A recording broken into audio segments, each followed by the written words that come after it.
नमस्कार, स्वागत है खास कार्यक्रम बयानवीर में, जहां आपको दिखाएंगे वो नेताओं के बयान जिनसे सियासी गलियारों में मचता है तहलका, आता है भूचाल। सबसे पहले बयानवीर में बात करेंगे सीएम योगी आदित्यनाथ की, जिन्होंने समाजवादी पार्टी पर निशाना साधते हुए कहा, याद करिए यही समाजवादी पार्टी थी जिसने बाबा साहेब डॉक्टर भीमराव अंबेडकर जी के नाम पर बनाए गए मेडिकल कॉलेज का नाम बदल दिया, लेकिन हमारी सरकार ने फिर से बाबा साहेब के नाम पर उस मेडिकल कॉलेज का नामकरण किया। याद करिए यही समाजवादी पार्टी थी, यही समाजवादी पार्टी थी जिसने बाबा साहब भीमराव अंबेडकर जी के नाम पर बनाए गए मेडिकल कॉलेजेस का नाम बदल डाला था।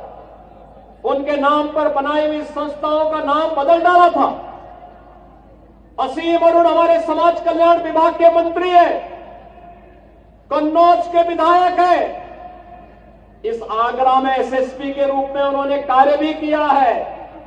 और जब इन्होंने मुझे जानकारी दी कि समाजवादी पार्टी ने पाप किया था, मैंने कहा उसी कन्नौज में जाकर के फिर से वहां के गवर्नमेंट मेडिकल कॉलेज का नामकरण बाबा साहब के नाम पर करेंगे।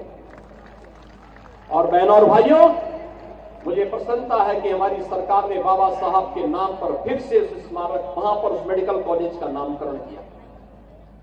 बाबा साहब का महापरिनिर्वाण 6 दिसंबर 1956 को हुआ था। कांग्रेस ने दिल्ली में बाबा साहब का स्मारक नहीं बनने दिया, नहीं बनने दिया। कांग्रेस जब भी आई स्मारक बनाने की मांग होती रही, लेकिन कांग्रेस ने कभी भी स्मारक नहीं बनने दिया। बाबा साहब को भारत रत्न नहीं देने दिया।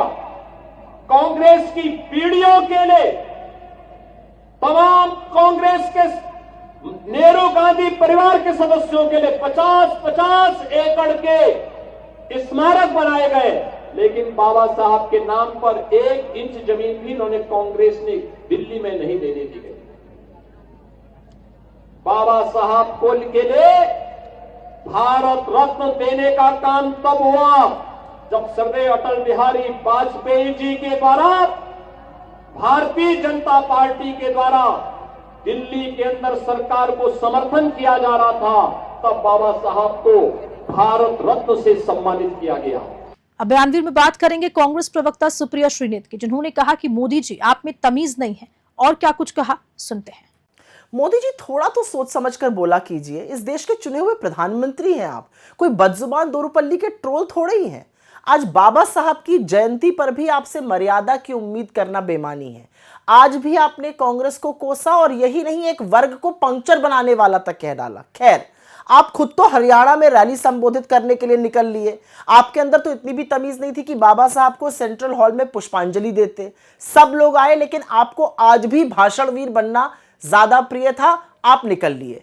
और आपके गृह मंत्री अमित शाह जी, जिनको अंबेडकर का नाम जपना फैशन लगता है, वो तो आए नहीं, न सदन में आए, न प्रेरणा स्थल पे आए। वो पूरी तरह से नदारद थे। पहले बाबा साहब का सम्मान करना सीखिए। उनके संविधान को खत्म करने के लिए हर हथकंडा अपनाना बंद कीजिए और फिर बाबा साहब की बात कीजिएगा। आप हमें क्या पाठ पढ़ाइएगा। खड़गे जी हमारे चुने हुए सम्मानित अध्यक्ष खुद दलित समाज से आते हैं। अपने दम पर, अपनी लगन से, अपनी मेहनत से यहां तक पहुंचे हैं। छकड़ा भर जगह तो सरकारें हैं आपकी, एक जगह दलित मुख्यमंत्री क्यों नहीं बना पाए आप। अब बाबा साहब की बात करिएगा। सारी दुनिया जानती है कि आरएसएस में दलितों का क्या हाल है। बजाय ज्ञान देने के ये बताइए कि आज तक ठाकुर और ब्राह्मणों को छोड़कर एक भी आरएसएस प्रमुख किसी और जाति का क्यों नहीं बना। और इसी बयान के साथ खास कार्यक्रम में इतना ही। नमस्कार।